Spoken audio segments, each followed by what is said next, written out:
आज के हमारे इस वीडियो में स्नातक द्वितीय वर्ष के जो विद्यार्थी हैं उनके लिए राष्ट्रीय एकीकरण के समक्ष चुनौतियां जो हैं उनमें क्षेत्रवाद जो है या क्षेत्रीयतावाद जो है वो सबसे बड़ी चुनौती है। आज हम क्षेत्रीयतावाद का अर्थ,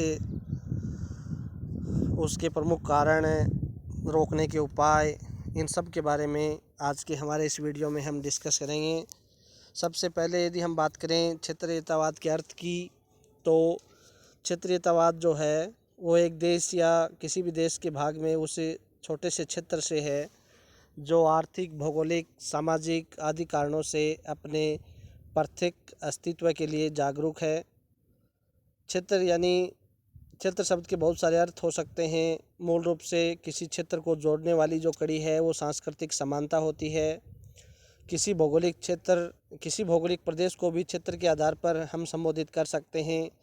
मनुष्य एक सामाजिक प्राणी है। अपने निवास के आसपास की भूमि से उसका भावात्मक संबंध है वो स्थापित होता है। कालांतर में अपने पूरे क्षेत्र के प्रति उसकी जो निष्ठा है वो विकसित हो जाती है। इस दृष्टि से क्षेत्र एक तरह से समाजशास्त्रीय अवधारणा है जिसे विविध सामाजिक हितों की अभिव्यक्ति की धुरी कह सकते हैं। किसी भी भूभाग को क्षेत्र कहने के लिए कतिपय तत्वों का होना आवश्यक है, लेकिन आज तक उन तत्वों का ठीक तरह से निर्धारण नहीं हो पाया। अनेक प्रकार के तत्व हैं जैसे भूगोल, जलवायु, धर्म, भाषा, रीति रिवाज, राजनीतिक और आर्थिक विकास, ऐतिहासिक अनुभव, रहन सहन के तरीके आदि अनेक प्रकार की अंतःक्रियाएं हैं। उनसे किसी क्षेत्र का निर्माण हो सकता है। श्री राम माहेश्वरी का मानना है कि क्षेत्र इनसे भी कुछ अधिक होता है। क्षेत्र के लोगों में साथ रहने की भावात्मक एकता होती है। दूसरों से अपने को पृथक मानने की इच्छा होती है। यदि कोई व्यक्ति यह सोचता है कि वह विदर्भ क्षेत्र का निवासी है तो इसका साफ मतलब है कि वह अपने को महाराष्ट्रियनों से थोड़ा अलग मानता है, भिन्न मानता है। चाहे सभी महाराष्ट्रियन यह महसूस करते हों कि अन्य राज्यों से महाराष्ट्र के लोग भिन्न हैं, ऐसी जो भावनाएं हैं वो सांस्कृतिक वास्तविकताएं हैं।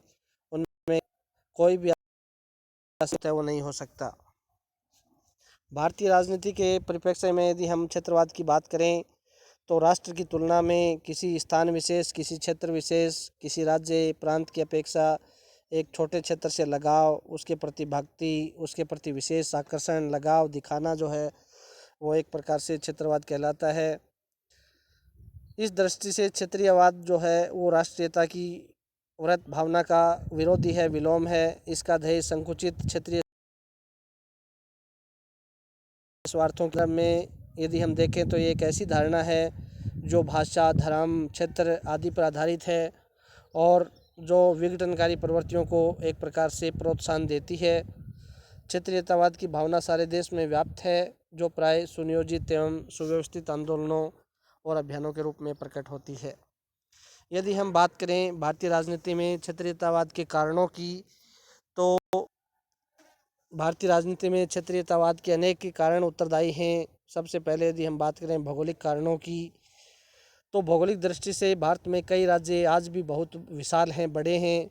इन बड़े राज्यों जैसे यूपी, एमपी, बिहार, आंध्र प्रदेश, राजस्थान में कुछ ऐसे महत्वपूर्ण क्षेत्र हैं जो भौगोलिक दृष्टि से एक महत्वपूर्ण इकाई बन सकते हैं। राजस्थान में मारवाड़, मेवाड़ का जो क्षेत्र है उसको यदि पृथक राज्यों का दर्जा यदि प्रदान कर दिया जाएगा तो वे केरल और नागालैंड से तो बड़े राज्य बन ही जाएंगे। सांस्कृतिक कारणों की यदि बात करें तो कुछ राज्यों में कई भाषी एवं संस्कृति के लोग रहते हैं। उन्हें अपनी भाषा और संस्कृति पर गर्व है। इसी के आधार पर कुछ क्षेत्र अपने लिए विशेष स्थिति या विशेष राज्य के दर्जा देने की मांग है वो करते हैं। ऐतिहासिक कारणों की बात करें तो राज्य पुनर्गठन के बाद कई पुरानी रियासतों को राज्य में मिला दिया गया था। आज भी इन रियासतों के लोग ये महसूस करते हैं कि यदि उनकी रियासत का पृथक राज्य होता तो वे अधिक लाभ की स्थिति में होते। केवल ऐतिहासिक संबंधों के आधार पर ही पुराने क्षेत्रों की चर्चा की जाती है। आर्थिक कारणों की बात करें तो भारत के कुछ राज्यों के कुछ क्षेत्रों में आर्थिक विकास हुआ और कुछ में आर्थिक विकास है वो नहीं हुआ, आर्थिक दृष्टि से पिछड़ गए। इससे इन पिछड़े क्षेत्रों में असंतोष है वो फैलने लगा। उदाहरण के लिए राजस्थान में दक्षिणी पूर्वी राजस्थान क्षेत्र में तीव्र गति से विकास नहीं हो पाया, और यही कारण है कि वे अपने लिए आज पृथक राज्य की मांग करते हैं। भाषा की यदि हम बात करें तो भारत में भाषागत विविधता है। उत्तर और दक्षिण की भाषा एक दूसरे से भिन्न रही है। भाषा को राजनीतिक हथियार के रूप में प्रयुक्त करने की जो प्रवृत्ति है वो आज बढ़ रही है। भाषा के प्रश्न को लेकर उत्तर और दक्षिण के राज्यों में हिंसात्मक आंदोलन हुए हैं और राष्ट्रीय एकता वो खतरे में पड़ गई है। जाति की यदि बात करें तो जाति के आधार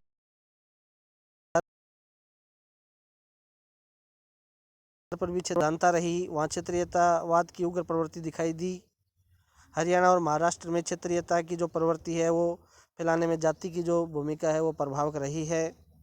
राजनीतिक कारणों की यदि बात करें तो राजनीतिक कारणों से भी प्रादेशिकता या जो क्षेत्रीयतावाद की जो मांग है वो बढ़ी है। राजनीतिक यह सोचते हैं कि यदि पृथक राज्य बन जाएंगे तो उनमें राजनीतिक महत्वाकांक्षाओं की पूर्ति आसानी से हो पाएगी। प्रादेशिक दलों जैसे डीएमके, अकाली दल आदि ने भी राजनीतिक कारणों से प्रादेशिकता की अग्नि प्रज्वलित की। आज की परिस्थितियों में क्षेत्रवाद की प्रवृत्ति को प्रबल बनाने में इस राजनीतिक कारक की जो भूमिका है वो अधिक रही है। क्षेत्रीयवाद या जो क्षेत्रवाद है इसके यदि हम दुष्परिणामों की बात करें तो क्षेत्रवाद है वो आज संपूर्ण भारत के लिए एक खतरे के रूप में मंडरा रहा है। क्षेत्रीयतावाद की भावना जनजीवन में जड़ पकड़ने के कारण आज हमारा देश अनेक क्षेत्रों में बंट गया है और प्रत्येक क्षेत्र के लोग दूसरों पर अपनी श्रेष्ठता को प्रमाणित करने का जो बेड़ा है वो उठा चुके हैं। क्षेत्रीयतावाद के जो दुष्परिणाम हैं उन दुष्परिणामों को हम एक एक करके यहाँ देखने का प्रयास करेंगे। देखिए, क्षेत्रीयतावाद के कारण विभिन्न क्षेत्रों के बीच संघर्ष और जो तनाव की स्थिति है वो पैदा हो जाती है। संकीर्ण क्षेत्रवाद का जो प्रथम दुष्परिणाम है वो हमें भारत में देखने को मिलता है, वो ये है कि इसके कारण विभिन्न क्षेत्रों के बीच आर्थिक, राजनीतिक और यहाँ तक कि मनोवैज्ञानिक संघर्ष और तनाव हैं वो दिन प्रतिदिन बढ़ रहे हैं। और इसका कारण यह है कि प्रत्येक क्षेत्र अपने स्वार्थों या हितों को सर्वोच्च स्थान देता है और उसे यह चिंता नहीं होती कि उसे दूसरे क्षेत्रों को कितना नुकसान होगा। राज्य और केंद्रीय सरकारों के बीच संबंधों का विकृत होना। यदि हम क्षेत्रवाद का दूसरा दुष्परिणाम देखें तो हम देखते हैं कि भारत में क्षेत्रीयतावाद की भावना के कारण केंद्र सरकार और राज्य सरकारों के बीच का जो संबंध है वो काफ़ी कटु हो गया है, कटुता धारण करने वाला हो गया है। प्रत्येक क्षेत्र के हित समूह, क्षेत्रीय नेतागण, बड़े बड़े उद्योगपति, राजनीतिज्ञ अपने अपने क्षेत्र के स्वार्थों को अपनी ओर आकर्षित करने का प्रयत्न करते हैं। केंद्रीय सरकार जिसकी तरफ भी थोड़ा बहुत झुक गई वही विवाद का विषय बन गया और केंद्र और राज्य सरकारों का जो पारस्परिक संबंध है वो सौहार्दपूर्ण नहीं रह गया है। स्वार्थी नेतृत्व और संगठन का विकास। क्षेत्रीयवाद का एक जो सबसे बड़ा दुष्परिणाम है वो ये है कि इसके फलस्वरूप अलग अलग क्षेत्र में इस प्रकार के नेतृत्व और संगठनों का विकास हो जाता है जो कि जनता की भावनाओं को उभार कर अपने संकीर्ण जो स्वार्थ है उनकी पूर्ति में लग जाते हैं। इसको न तो क्षेत्रीय हितों और न ही राष्ट्रीय हितों का तनिक ख्याल रहता है। उनका समस्त ख्याल अपनी लोकप्रियता को बढ़ाने में और अपने स्वार्थों को सिद्ध करने में केंद्रित हो जाता है। ये नेतागण कभी कभी तो भाषा के प्रश्न को लेकर हंगामा मचाते हैं और कभी केंद्रीय सरकार के पक्षपातपूर्ण व्यवहार के विरुद्ध नारा लगाने का काम करते हैं, चाहे इनमें कोई भी समस्या वास्तविक हो या काल्पनिक। भाषा की समस्या है वो वर्तमान समय में अधिक जटिल हो रही है। क्षेत्रीयतावाद का एक और जो बुरा असर है वो ये है कि क्षेत्रीय वफादारी भाषा की समस्या को सुलझाने में सहायक होने के स्थान पर उसे और भी जटिल बनाने का कारण बनती है। क्षेत्रीय वफादारी का सीधा संबंध क्षेत्रीय या प्रादेशिक भाषा के प्रति विशेष लगाव से होता है, जिसके कारण प्रादेशिक भाषा को आवश्यकता से अधिक महत्व प्रदान करने की जो गलती है उस क्षेत्र के लोग कर बैठते हैं और जिसका सीधा सा परिणाम ये होता है कि अन्य किसी भाषा के प्रति सहिष्णुता की जो भाषाभाषी क्षेत्रों के बीच भाषा के प्रश्न को लेकर कटुता है वो बढ़ने लग जाती है। क्षेत्रीयवाद का यह परिणाम जन कल्याण और राष्ट्रीय प्रगति दृष्टिकोण के लिए अत्यंत घातक सिद्ध होता है। राष्ट्रीय एकता को चुनौती। क्षेत्रीयवाद की जो सबसे महत्वपूर्ण बात है वो ये है कि राष्ट्रीय एकता के लिए एक चुनौती बन गया है। क्षेत्रीयता के फलस्वरूप विभिन्न क्षेत्रों के बीच जो तनाव और संघर्ष की स्थिति उत्पन्न होती है वह राष्ट्रीय एकता की समस्त धारणाओं और भावनाओं का तुषारापात करती है, क्योंकि क्षेत्रीयता के फलस्वरूप विभिन्न क्षेत्रों के जो लोग हैं उनमें कभी क्षेत्रीय स्वार्थों को लेकर, कभी राजनीतिक स्वशासन या पृथक राज्य के प्रश्न को लेकर, कभी प्रादेशिक भाषा के प्रश्न को लेकर जो झगड़े या मनमुटाव खड़े हो जाते हैं वे राष्ट्रीय एकता के लिए आगे चलकर घातक सिद्ध होते हैं। क्षेत्रीयवाद की बढ़ती हुई प्रवृत्ति पर टिप्पणी करते हुए एक वरिष्ठ राजनीतिज्ञ ज्योति बसु हैं, वो कहते हैं कि समय बीतने के साथ साथ मैं भारतीयता को कमज़ोर होते हुए देख रहा हूँ। इस प्रकार की जो चिंता है वो इस चिंता का अपना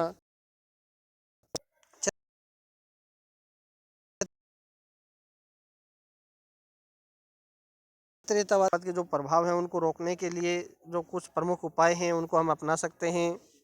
राष्ट्रीय जीवन के लिए क्षेत्रीयतावाद कोई अच्छी चीज़ नहीं है। इसे नियंत्रित करना सभी के लिए उचित है, उपयोगी है। इस संबंध में अनेक प्रकार के जो उपाय हैं वो सुझाए जा सकते हैं। जैसे केंद्रीय सरकार की नीति कुछ इस प्रकार की होनी चाहिए कि वो सभी उप सांस्कृतिक क्षेत्रों का संतुलन और आर्थिक विकास यदि संभव हो सके, जिससे कि विभिन्न क्षेत्रों के बीच आर्थिक तनाव है वो कम से कम हो। सभी क्षेत्रों के लोगों को समान आर्थिक सुविधाएं हैं वो प्रदान की जानी चाहिए, जिससे कि अनावश्यक प्रतिस्पर्धा और ईर्ष्या की भावना न पनप सके। भाषा संबंधी झगड़ों का हल है वो शीघ्र निकाला जाए। इस संबंध में सबसे उचित हल यह है कि सभी क्षेत्रीय भाषाओं को समान मान्यता प्रदान की जाए। हिंदी भाषा को किसी भी क्षेत्रीय समूह पर ज़बरदस्ती न थोपा जाए, अपितु इस भाषा का प्रचार व विस्तार इस ढंग से किया जाए कि विभिन्न क्षेत्रीय समूह स्वतः ही इसके संपर्क भाषा के रूप में स्वीकार कर लें। प्रचार के विभिन्न साधनों के माध्यम से विभिन्न क्षेत्रों के सांस्कृतिक लक्षणों के विषय में लोगों के सामान्य ज्ञान को बढ़ाया जाए, जिससे कि एक क्षेत्र के लोग दूसरे क्षेत्र के प्रति अधिक सहनशील की भावना को अपना सकें। केंद्रीय मंत्रिमंडल में सभी क्षेत्रों के नेताओं का संतुलित प्रतिनिधित्व हो, जिससे कि क्षेत्रीय पक्षपातपूर्ण नीतियों का खंडन हो सके और केंद्र सरकार के इरादों पर किसी को भी संदेह है वो न रहे। देखो, उप सांस्कृतिक क्षेत्रों की उचित आकांक्षाओं की पूर्ति की जाए यदि उनका कोई बुरा प्रभाव राष्ट्रीय जीवन व संगठन पर न पड़ता हो।